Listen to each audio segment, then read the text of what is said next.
மோடி அவர்கள் வெளிநாட்டுக்கு தொடர்ந்து பயணம் செய்து கொண்டிருக்கிறாரே, அந்த பயணம் திடீர்னு ரத்தாக போகிறதா? அமெரிக்கா ஓர் அதிரடியான செயலை செய்திருக்கிறாங்க. அந்த அதிரடி செயலுக்கு பின்னாடி இருக்கக்கூடிய காரணங்கள் என்ன?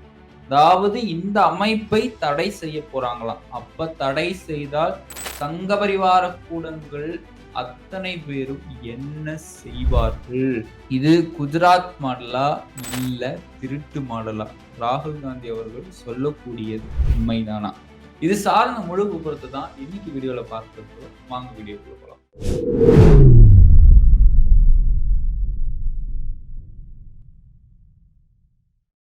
கோபாசை நண்பர்களுக்கு வணக்கம். நான் உங்கள் சின்ன. இது அரசியல் களம். தொடர்ந்து பேசுவோம், உண்மையை உறக்க சொல்வோம். கோபாசை நண்பர்கள் அனைவருக்கும் மனமார்ந்த நன்றிகள். தொடர்ந்து நம்முடைய சேனல பார்க்குறீங்க. ஆனா சப்ஸ்கிரைப் பண்ணிக்கோங்க. இந்த வீடியோவ ஃபுல்லா பார்த்துட்டு உங்களுடைய கருத்துக்கள மறக்காம தெரிவிச்சிருங்க. உங்களுடைய கருத்துக்கள் தான் எங்களுடைய ஆதரவுகள். குஜராத் மாடல். குஜராத்தி மாடல் என்ன மாடல்னு தெரியல. ஒண்ணு வாக்கு திருட்டு மாடலா? இல்ல பொருளாதார மாடலா? ராகுல் காந்தி அவர்கள் சொல்லக்கூடிய அத்துணை விஷயமுமே பொருந்தி போகுது. இதே மாரி தான் குஜராத்ல ஏதேதோ சொல்றாங்க. மணல் திருட்டு கொள்ளை நடக்குதுங்கிறாங்க. மணல் திருட்டு கொள்ளைய தடுக்க செல்லக்கூடிய அதிகாரிகளுக்கு வந்து நான் டெப்டி சிஎம் பேசுறேன். அவங்க பேசுறேன், இவங்க பேசுறேன். அதெல்லாம் அப்படிலாம் கிடையாதுங்க. கிளம்புங்க அப்படின்னு ஒரு மிரட்டல் விடுவதாகவும் சொல்றாங்க. இது மட்டும் இல்லாம பிஜேபியில ஒரு தலைவர் சேர்றதுக்கு முன்னாடி அவர் மேல 70,000 கோடியோ இல்ல ஒரு ஒரு குறிப்பிட்ட அமௌண்ட் ஊழல் வழக்கு இருந்துச்சுங்க. அதுவே என்னைக்கு பிஜேபியில வந்து சேர்ந்தாரோ, அத அப்படியே இழுத்து மூடிட்டாங்க. அதாவது வாஷிங் மிஷின்ல அழுக்கு துணிய போட்டு நல்லா துவைச்சதுக்கு அப்புறம் வெளிய வந்தா வெள்ள துணியா வரும்ல. ஏற்கனவே அவர் மேல ஒரு ஊழல் வழக்கு இருந்து, ஆ இடி ரைடு போயி அவ்வளோ கோடியும் அம்பலப்படுத்திட்டாங்க. அதுவே இந்த சைடு சாஞ்சதுக்கு அப்புறம் அத்தனையும் மறைந்து கருப்பு மணி எல்லாம் வெள்ள மணியா மாறுச்சு. எந்த தலைவர சொல்றேன்னு உங்களுக்கு தெரிஞ்சிருக்கும்னு நான் நெனைக்கிறேன். சரி. இன்னைக்கு செய்தியில நம்ம என்ன பார்க்க இருக்கிறோம் அப்படின்னா, குஜராத் மாடல்ல அப்படி என்ன செய்யறாங்க? இந்த இந்த அமைப்புக்கு தடை விதிக்க போறாங்களாமா. அமெரிக்காவுல இருக்கக்கூடிய அதிகாரபூர்வ அதிகாரிகளால் நமக்கு ஒரு செய்தி வந்திருக்குது. அதாவது அமெரிக்காவுல பஜ்ரங் தளம் அப்படிங்கிற அமைப்பை தடை செய்ய போறாங்களாம்.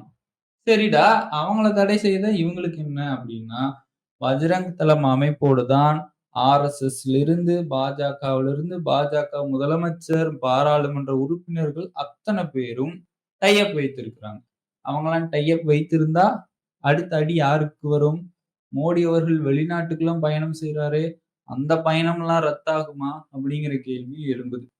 முதல்ல அமெரிக்காவுக்கும், இந்தியாவுக்கும் எப்படி பிரச்சனை ஏற்பட்டது? என்னைக்கு ஆப்பரேஷன் சிந்தூர்ன்னு ஒண்ணு ஆரம்பிச்சாங்களோ, அன்னையிலிருந்து ட்ரம்ப் அவர்கள், "நான் தான் இந்தியா, பாகிஸ்தான் போரையே நிறுத்தினேன்" அப்படின்னு பகிரங்கமா சொல்றாரு. நம்ம ஐயா வாயே தொறக்கல. அட்லீஸ்ட் அவர் சொல்றது பொய்யாவதுன்னு ஒரு ஒரு ட்விட்டர், ஒரு போஸ்ட் எதுவுமே இல்லையே! அந்த அளவுக்கு மோடி அவர்கள் மௌனம் காத்துட்டாரு. அதுக்கப்புறம் தான் கொஞ்சம் கொஞ்சம் பிரச்சனை ஆயி, என்னதான் நண்பரா இருந்தாலும், தோள் கொடுக்கும் தோழனாக இருந்தாலும் வரி அதிகரிச்சாரா? நீங்க போய் ரஷ்யா கிட்ட என்ன வாங்குறீங்க? போட்டாரா வரி? 50% அதுக்கப்புறம் அவ்வளவுதான். நம்பிக்கையே இழந்திருப்பாங்க 2 பேரும் எப்படியும். அதுக்கப்புறம் பிரச்சனைலாம் ஆரம்பிச்சு, இப்ப ஏதோ அப்படி போயிட்டு இருக்குது. போகட்டும். சரி, இந்த பஜ்ரங் தளத்த வந்து அமெரிக்காவுல தடை செய்ய போறாங்களே அப்படின்னு ஏன் தடை செய்ய போறாங்க அப்படின்னு பார்த்தோம்னா, 2018லயேங்க 2018லயே CIA அப்படிங்கிற அமெரிக்காவுடைய ஊழல் அமைப்பு, அமெரிக்காவுடைய இந்த ஊழல் விசாரணைகள செய்யக்கூடிய அமைப்பு. அந்த அமைப்பு ஒரு பட்டியல வெளியிடுறாங்க. அதாவது தேச விரோதமாக, மக்களுக்கு எதிராக துரோகங்கள் செய்யக்கூடிய பட்டியலில் பஜ்ரங் தள அமைப்பு இடம் பெற்றிருக்குது. அப்பவே.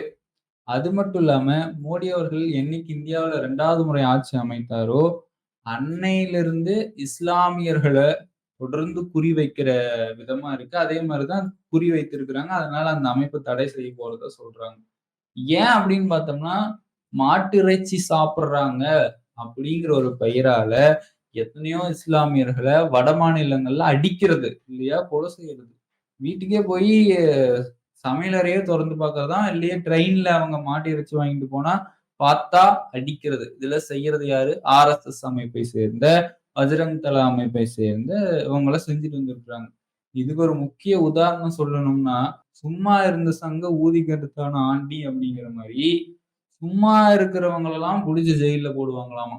அந்த மாரி நடந்த சம்பவம் தான் சத்தீஸ்கர்ல கன்னியாஸ்திரிகள். அவங்க என்னங்க பாவம் பண்ணாங்க? 2 பெண்மணிகளுக்கு வேலை வாங்கி தரதுக்காக கேரளாவுல இருந்து கூட்டிட்டு போனாங்க. கூட்டிட்டு போனவங்கள, இவங்க வந்து பெண்கள கடத்துறாங்க. இவங்க வந்து அப்படி பண்றாங்க, இப்படி பண்றாங்கன்ட்டு பஜ்ரங் தள அமைப்பை சார்ந்தவங்க போலீஸார்கிட்ட கம்ப்ளைண்ட் குடுத்து, அவங்கள உள்ள தூக்கி போட்டு, பாவம் சாப்பாடு குடுத்தாங்களா? இல்லையா? செப்பல் குடுக்கல, செருப்பு கூட குடுக்கலங்கிறாங்க. அந்த கொசுக்கடியிலயும் நோய்வாய்ப்பட்டிருக்கிறாங்க. அந்த அளவுக்கு அவங்கள கொடுமைப்படுத்தி விடுவாங்களா? இந்தியா கூட்டணி தொடர்ந்து பல போராட்டங்கள். இதெல்லாம் தேர்தல்ல எதிரொலிக்கும். இந்த கன்னியாஸ்திரிகளுக்கு நடந்த விஷயம் நிச்சயமாக தேர்தல்ல எதிரொலிக்கும். அப்படியாக பல போராட்டங்கள பண்ணி அவங்கள விடுதலை செய்து கொண்டு வந்தாங்க. ஆனா இதுக்கெல்லாம் மூல காரணம் யாரு? பஜ்ரங் தளம் அமைப்பு தான். சத்தீஸ்கர்ல அந்த மாரி பண்ணாங்களா? அப்புறம் உத்தரப்பிரதேசத்துல முஸ்லிம்களுடைய வீடு இடிக்கிற கலாச்சாரம். அஸ்ஸாம்ல ஹிமந்த பிஸ்வ சர்மா முஸ்லிம்கள காலி பண்ணுங்க, வீடு இடிங்க, சட்டவிரோதமா நீங்க குடியேறி இருக்கிறீங்கன்னு அப்படி அவரு ஒரு இது. இப்ப பஜ்ரங் ஆர்எஸ்எஸ் உடைய கொள்கை வந்து எந்தெந்த அமைப்பா மாறி இருக்குதுன்னு பாருங்க. பஜ்ரங் தள அமைப்பு, இந்துத்துவா இந்து இந்து முன்னணி, அப்புறம் பாஜக. என்ன சொல்றது? இவங்க அப்படியே இந்தியாவுல ஒவ்வொரு மூலை இடுக்குகளிலும் அப்படியே வந்து அவங்களோட கொள்கைய பரப்பி, அவங்க அவங்க சொல்றது தான் சட்டம். அப்படிங்கிற மாரி பண்ணிட்டு இருக்கிறாங்க. அத்தனையுமே முறியடிக்கப்படும். சரி. இப்ப இந்த பஜ்ரங் தள அமைப்ப மட்டும் தடை செய்து விட்டாங்கன்னா, மோடி அவர்கள் தொடர்ந்து வெளிநாடு போறார்ல, வெளிநாட்டு பயணங்களும் ரத்தாகும். இதனால சங்க பரிவாரங்கள் அனைத்து சங்க பரிவார கூடாரங்கள் அனைத்துமே சுக்கு நூறாக நொறுங்கும். ஏன்னா, அந்த அளவுக்கு இவங்க அமைப்புல இருக்கிறவங்க அத்தன பேரும் மக்களுக்கு கொடுமை செய்றவங்களா தான் இருக்கிறாங்க. மக்களோட உரிமைய பறிக்கிறவங்களா தான் இருக்கிறாங்க. அந்த அளவுக்கு கொடுமையான பல செயல்கள செய்திருக்கிறாங்க. இது மட்டுமா, கோத்ரா ரயில் எரிப்பு, எத்தனையோ பேர அதெல்லாம் படுகொலைன்னே சொல்லலாம். அப்படி.